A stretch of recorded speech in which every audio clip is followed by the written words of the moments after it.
అందరికీ జై భీమ్. జై భీమ్. జై భీమ్. జై భీమ్.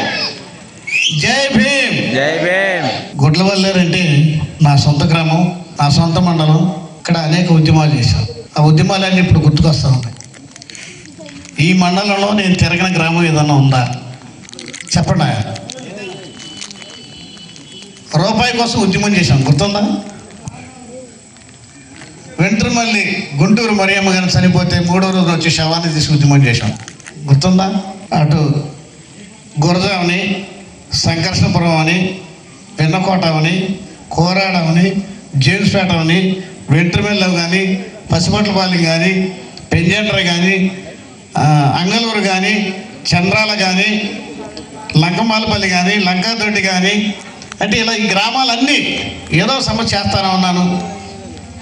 మరి ఆ ఉద్యమంలో నాకు సహకరించినటువంటి నా తమ్ముడు ప్రియల సురేష్ నన్ను నమ్ముకుని రెండు ఆటోలు బహుజన సమాజ్ పార్టీ కోసం 2 ఆటోలు అమ్ముకుని ఫుడ్ లేని ప్రాంతంలో టైంలో బాధపడతా ఉంటే మరి ఆయనకి డ్రైవర్గా ఉద్యోగం కౌంటర్ సీను, ఉద్యమాలన్నీ తిరగడం, వాళ్ళ ఇంట్లో పడుకోవడం. అర్ధరాత్రి వెళ్తే మా మరదలు వండి పెట్టేది, 1 గంట 2 గంటలు వండి పెట్టేవాడు. ఇవన్నీ గుర్తుకొస్తా ఉన్నాయి. అదేవిధంగా ఇక్కడ పాపారావు గారు ఉండేవాడు. ఇప్పుడు లక్ష్మణ్ కానీ, పేర్స్ కనకరత్నం చనిపోయాడు పాప ఉన్నాడా. ఇటువంటి వాళ్ళు చాలామంది అక్కడ పసిపట్లపాలెం తుపాకులు అంటే సాంబయ్య ఆయన వెళ్ళి కాపాడింది మనమే, సాంబశివరావు. ఇట్లా ప్రతి గ్రామంలో మీరు చిన్నపిల్లలు ఇక్కడ కూడా ఇప్పుడు ఇక్కడ అంబేద్కర్ కాలనీకి మనకు పడదు, ఇంజనీరింగ్ కాలేజీకి మనకు పడదు. ఈ నెహ్రూ కొంటే ఎవరో రావడం గొడవ పడతాయి. ఈ రకంగా ఈ గ్రామంలో ప్రతి గ్రామాల్లో నాకు అనేక అనుభవాలన్నీ ఉద్యమాలు చేసిన చరిత్ర ఉంది. వర్గీకరణ విషయం వరకు వస్తే మాత్రం వర్గీకరణ జరగదు. కారణం ఏంటంటే జరగాలని ఎవరికి లేదు, ఆడకపోవడం లేదు. జరగదలుచుకుంటే వర్గీకరణ ఉద్యమం ఎందుకు వచ్చిందంటే కొంచెం 2-3 టైం ఎక్కువ తీసుకుంటాం, మీకు తెలియాలి. 1988 నుండి బహుజన సమాజ్ పార్టీని ఈ రాష్ట్రానికి తెచ్చిన వాళ్ళలో నేను, బొజ్జా తారకం గారు, బిఎస్ స్వామి గారు, సుందర యాదవ్ గారు, మేమందరం కలిసి హైదరాబాద్లో దాని పేరంటే బోయినపల్లిలో అక్కడ విగ్రహం పెట్టి ఆఫీస్ తీసుకుని ప్రతి వారం వెళ్ళేవాళ్ళం. 1997లో నేను బహుజన సమాజ్ పార్టీ నుండి ఎంపీగా కూడా పోటీ చేశాను. ఆ బహుజన సమాజ్ పార్టీ వల్ల 2 ఆటోలు అమ్ముకున్నాడు ఆయన, లారీలు అమ్ముకున్నాడు. నన్ను నమ్ముకున్నాడు, ఎవడు బాగుపడాలి, నేను బాగుపడాలి. కారణం ఏంటంటే నిరంతరం అంబేద్కరిజం కోసం పోరాడటం. మర్చిపోయాను మా తమ్ముడు పేరు, ఒకసారి సర్వీస్ ఏమవుతాయి ఇలా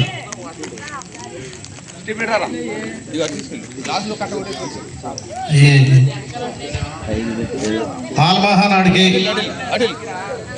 ఉద్యమాన్ని తన భుజస్కంధాల మీద వేసుకుని నాటి నుండి నేటి వరకు అవిశ్రాంతంగా పోరాడుతున్న నా ప్రియమైన తమ్ముడు పంతగా రమేష్ గారికి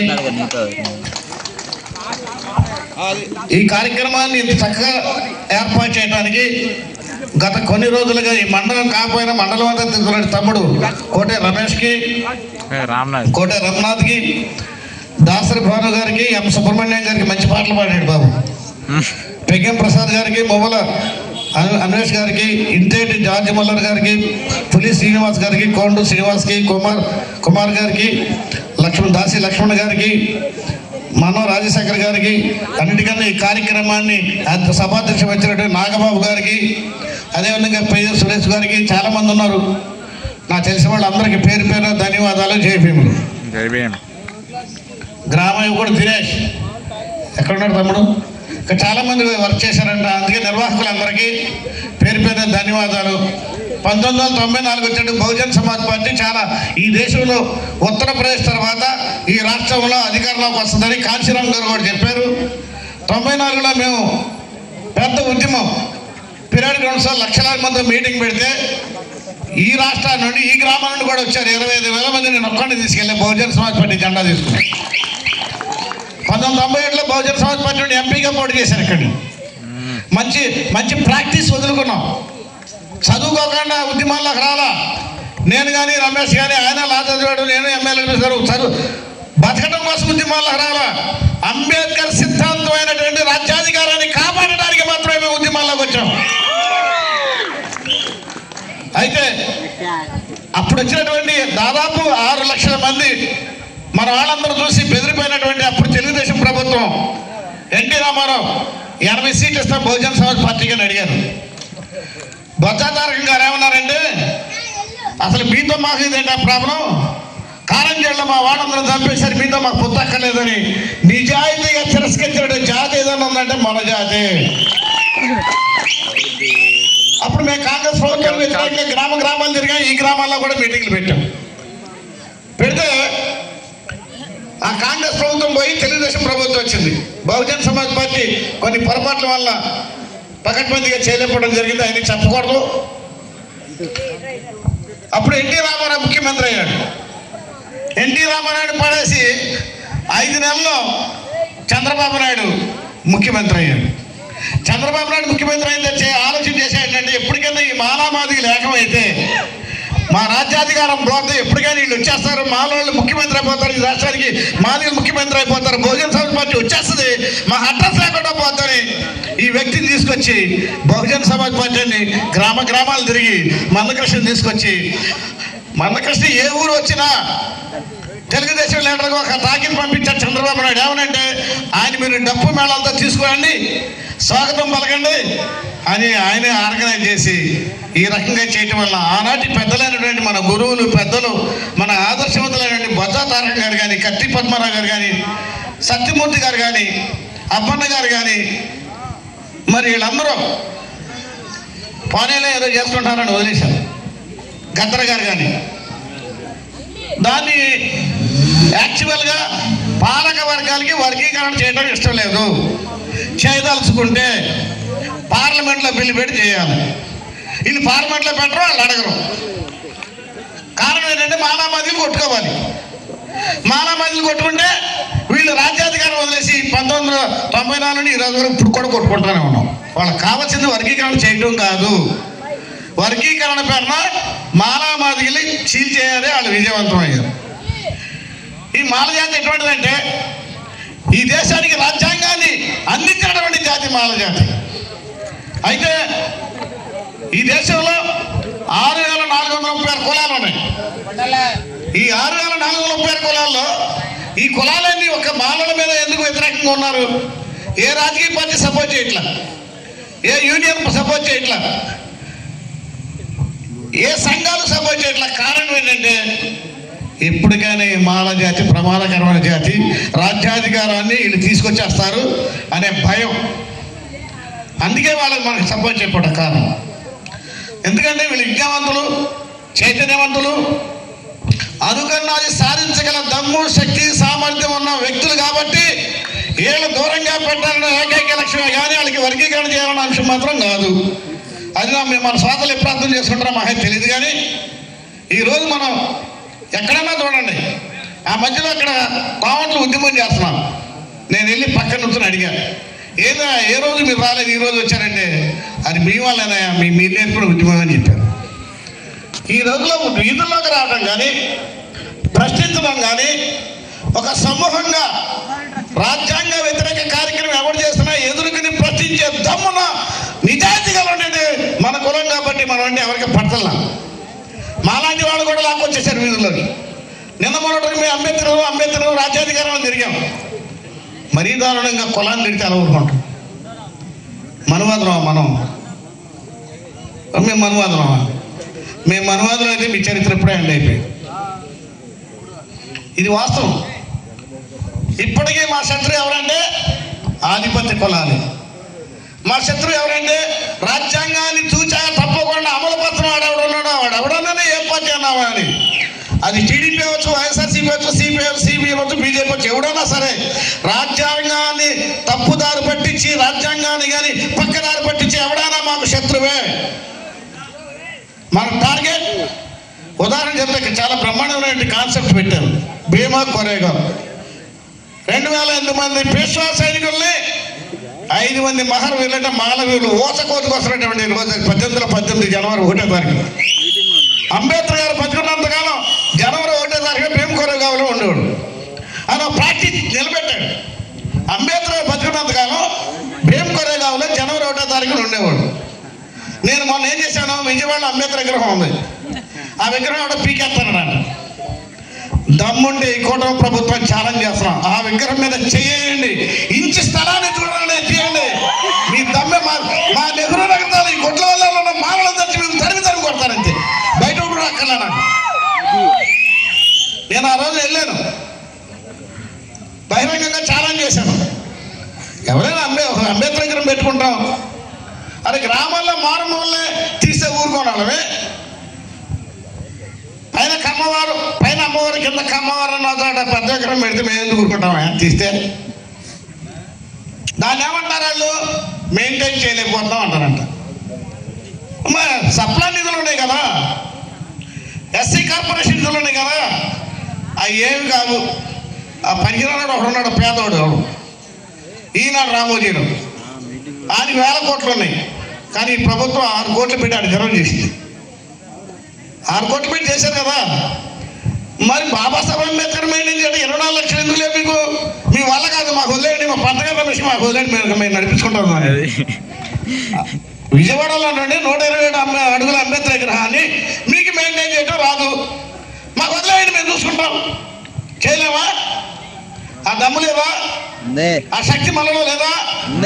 రాష్ట్రంలో ఒక్కొక్కడు ఈ గుడ్ల వల్ల నుండి ఈ ప్రాంతం నుండి రూపాయి వేసినా సరే అటువంటి విగ్రహాన్ని 100 మెయింటైన్ చేయగల దమ్ము, శక్తి, సామర్థ్యం మా జాతి బిడ్డలకు ఉంది. మీ రాజకీయాలు చేసుకోండి, మాకు అనవసరం, మీరే నిర్ణయం తీసుకోండి. కానీ అంబేద్కర్ జోలికి వస్తే మాత్రం ఎవడు ఊరికి, మా ఆడబిడ్డలు వచ్చి దాంతో పట్టుకుంది, మా మగవాళ్ళు అక్కర్లా. మా ఇళ్ళకాడ ఎవడో అంబేద్కర్ విగ్రహం తీసి ఇంకో విగ్రహం పెడతాడు. మా ఇళ్ళకాడ ఆడలు వచ్చి దమ్ముంటే పెట్టరా బాబా సైలెంట్ అయిపోయి. ఇక్కడ జరుగుతుంది చాలా ప్రమాదకరమైనటువంటి అంశాలు జరుగుతున్నాయి. నరేంద్ర మోడీ రూపంలో అంబేద్కర్ గారు ఈ దేశాన్ని ఏ వర్గాల చేతికి వెళ్ళకూడదు మనువాళ్ళ చరిత్రలుగా వెళ్ళిపోయింది. వెళ్ళిపోయి ఏం చేస్తున్నారు, మన రిజర్వేషన్స్ ఎత్తేసే ప్రక్రియ మొదలెట్టారు. రిజర్వేషన్ ఎత్తేయాలంటే ఏం చేయాలి, ముందు వీళ్ళ మధ్యలో గొడవలు ఎత్తారు. ఆడెవడో గవాయి ఉన్నాడు, మహాకులస్తుడు, అంబేద్కర్ పుట్టుకొస్తాడు, క్రిమిలేయర్ పెట్టాడు. ఎవడు అడిగాడు క్రిమిలేయర్ గురించి టచ్ చేయమని? మన ఇచ్చినటువంటి జడ్జిమెంట్లో క్రిమిలేయర్ సూచన చేశారు. అదే జడ్జిమెంట్లో ఎస్టీలు కలిపారు. అసలు ఎస్టీలు ఎవడు అడగల. కనుక ఇక్కడున్న సుప్రీంకోర్టు జడ్జి కరెక్ట్ కాదు, ఇక్కడున్న ఎలక్షన్ కమిషనర్ కరెక్ట్ కాదు. ఈ దేశ ప్రధాని మీకు తెలుసు గోదావరిలో ఎంతమందిని కనిపించాడు, ఆయన తీసుకొచ్చి ప్రధానమంత్రి చేశాడు. ఆయన ఏం చేస్తున్నాడు, మన మీద మొదలెట్టాడు ఇండైరెక్ట్గా. మాకు భయం లేదు, అంబేద్కర్ నిజాలు మాట్లాడతాం. బాబాసాహెబ్ అంబేద్కర్ మనువాదుల చేతుల్లోకి ఈ పాలన వెళ్తే ముక్కలు అయిపోతున్నారు. మీకు దమ్ముంటే చెప్పండి, భారతదేశం రాజ్యాంగం రాకముందు, భారతదేశం బాబాసాహెబ్ అంబేద్కర్ రాజ్యాంగం రాయకముందు ఈ దేశం ఎన్ని ప్రిన్స్లీ స్టేట్స్ ఉన్నాయి? ముక్కలుగా ఉన్నాయి, 586 ప్రిన్స్లీ స్టేట్స్. వాటన్నిటి కలిపి భారతదేశంగా కలిపింది అంబేద్కర్ గారు. అంతకుముందు ముక్కలయ్యారు, ఒక రాజుకి పడారు. అక్కడ మన ఆంధ్రప్రదేశ్లో అక్కడ నిజాం అవ్వకుంటే ఇక్కడ బ్రిటిష్ వాడు పరిపాలించు. రాజ్యాంగాన్ని ముక్కలు చేయడం వీళ్ళ ఉద్దేశం. ఎందుకు? ఆ రాజ్యాంగంలో 6 హక్కులు ఉన్నాయి, బీసీల హక్కులు ఉన్నాయి, ఎస్సీల హక్కులు ఉన్నాయి, ఎస్టీల హక్కులు ఉన్నాయి, మహిళలు ఏ కులంలో పుట్టిన మహిళల హక్కులు ఉన్నాయి. ఈ హక్కులన్నీ పోవాలంటే రాజ్యాంగాన్ని మార్చాలి. నీ దమ్ముంటే రాజ్యాంగం ముట్టుకో చూద్దాం. నరేంద్ర మోడీ, అమిత్ షా మన ఏమంటాడు, అంబేద్కర్ అంటారంట. దేవుడు కలవండి, రామ అనండి, మీకు పుణ్యం వస్తుంది అన్నాడు. మరి అదే పార్లమెంట్లో ఈ అమిత్ షా చింతపండు వ్యాపారం కూడా చేస్తున్నాడు. అంబేద్కర్ అనే వ్యక్తి లేకపోతే రాజ్యాంగం రాయకున్నట్టయితే అమిత్ షా కులం ప్రకారం చింతపండు వ్యాపారం చేస్తున్నాడు గుజరాత్.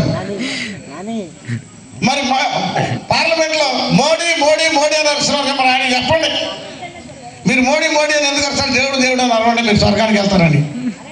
ఇదంతా కుట్ర. మళ్ళా మనం గొడవలు పెట్టాలి. మన వాళ్ళకి ఇంకా చైతన్యం రాలా. ఇటువంటి వాళ్ళు 30-40 సంవత్సరాలు తిరుగుతున్నారు. నెహ్రూ నగర్ తలుచుకుంటే గుడ్లమల్లేరు సెంటర్లో ఒకడు బయటికి రాడు, కానీ వీళ్ళు బయటికి రారు. అంత పేరుంది. ఎందుకే నేను తిరిగి ఉన్నా. ఈ నెహ్రూ నగర్ తలుచుకుని బయటకు వస్తే ఒకడు రాడు బయటికి. ఇదే సెంటర్లో గొడవైంది. నేను ధర్నా పెట్టినప్పుడు ఒక సీఏ, ఆయన పేరంటే రమణమూర్తి, వచ్చి ఎంత ఎత్తుంటారో నమ్మే చేయిస్తే ఆయన అందరూ బాధేశారు. అందరూ అవునా కదా? మీ గొడవే, మీ ఊరు గొడవ, అది వెంట్రుమల్లి గొడవ. అంత భయం ఈ మన నెహ్రూ నగర్ కానీ ఇక్కడ జేమ్స్పేట అంటే, అరే వీళ్ళు వస్తే మమ్మల్ని వదలరా, నా భయం అక్కడ ఉంది, మరి వీళ్ళు ఇప్పుడు బయటికి రా. కారణం ఏంటో నాకు అర్థం. అదే కాంగ్రెస్ పార్టీనో, వైఎస్ఆర్సీపీ పార్టీనో, టీడీపీ పార్టీ మీటింగ్ పెడితే మాత్రం అందరూ వచ్చేస్తారు. ఎవరి కోసం పెట్టారు ఈ మీటింగు? మన పిల్లల కోసం, మన హక్కుల కోసం, మన రాజ్యాంగాన్ని కాపాడుకుంటా పెట్టిన మీటింగ్. చాలా శ్రమ పడ్డాడు తమ్ముడు. అలా ఇక్కడ నిర్వాహకులు మళ్ళీ ఈ మీటింగు మళ్ళీ అబ్జర్వ్ చేస్తూ ఉంటారు. నెహ్రూ నగర్ వాళ్ళు వచ్చారా, జేమ్స్పేట వాళ్ళు వచ్చారా, కోరాడ వాళ్ళు వచ్చారా, వెన్నకోట వాళ్ళు వచ్చారా, గురజోళ్ళు వచ్చారా, పెనుగొండ వాళ్ళు వచ్చారా, సంకర్షపురం వాళ్ళు వచ్చారా, లేదా ఈ పక్కన వెళ్తుమల్లి డోకుమల్లో ఆవిడ మాలపల్లి ఉన్నాయి. అబ్జర్వ్ చేస్తారు. పసిపట్ల పాలెం, ఎంట్రమల్లి, ఇక్కడ పెంజండ్ర, అంగళూరు, చంద్రాల, ఈ గ్రామస్తులు వచ్చి అబ్జర్వ్ చేస్తూ ఉంటారు. భవిష్యత్తులో మళ్ళీ చెప్తున్నా, ఇక్కడ నిర్వాహకులు, ఇక్కడ యూత్, బ్రహ్మాండాల యూత్ ఉంది నెహ్రూ నగర్లో. మీరందరూ ఒక్కసారి బయటికి రండి, ఇంకా పెద్ద మీటింగ్ పెట్టండి. మీరు ఎవరికి భయపడక్కలేదా? ఎస్ఐలు, సిఐలు, డిఎస్పీలకి ఎవరికి భయపడాల్సిన అవసరం లేదు. మనం అదే తెలుగుదేశం మీటింగ్ పెడితే ఆపుతారా? రమ్మను ఎవడొస్తాడో. ఎలక్షన్ కూడా ఉంది. ఎలక్షన్ కూడా మీటింగ్లు ఆపమని చూద్దాం. ఇదంతా మనల్ని భయపెడతాకి ఒక పెద్ద కుట్ర జరుగుతుంది. ఓన్లీ మాల కులాన్ని భయపెడతాకి మాత్రమే ఈ కుట్ర. మనందరం కలిసి ఆ కుట్రలు ఎదుర్కోవాలి. మనందరం ఐక్యంగా ఉండాలి. మా నాయకుల్లో అంతర్గత విభేదాలు ఉన్నాయి. ఏదో రోజు కూర్చుంటాం, ఒకటవుతాం. కులంకి అన్యాయం చేస్తే కులమే ముఖ్యం, పార్టీ లేదు, తొక్క లేదు. కులం తర్వాత ఏదైనా సరే. నేను ఎస్సీ కమిషన్ చైర్మన్గా 3 సంవత్సరాలు పనిచేసా. ఎవడి మాట ఎట్లా, అందుకే నాకు ఎవడు పని చేయట్లా. ఎవరి కోసం నిలబడ్డా? కులం కోసం నిలబడ్డా. కాదని మన రమ్మని ఎవడన్నా. మనలో పనిచేసేవాడిని ప్రతి వాడు వ్యతిరేకిస్తాడు, ప్రశ్నించేవాడిని ప్రతి వాడు అడ్డుకుంటాడు. మీరు ఎంత అడగదొక్కితే మాల జాతి అంత వీధుల్లోకి వస్తే, ఇంతకాలం మాల జాతి వీధుల్లోకి రాలా, రేపటి నుంచి జరగబోయేది మాలందరూ వీధుల్లోకి వస్తారు. అనవసరంగా రెచ్చగొట్టారు మీరు. ఎప్పటికైనా మాలాబాదీలను ఐక్యం చేయటం మాల జాతి యొక్క ప్రథమ లక్ష్యం. ఎప్పటికైనా మాలాబాదీలు ఐక్యం చేసి అంబేద్కర్ గారి కోసం కోరుకున్న రాజ్యాధికారాన్ని సిద్ధించడం మా యొక్క లక్ష్యం అని తెలియజేస్తూ ఈ అవకాశం మీ అందరికీ ధన్యవాదాలు చెప్పి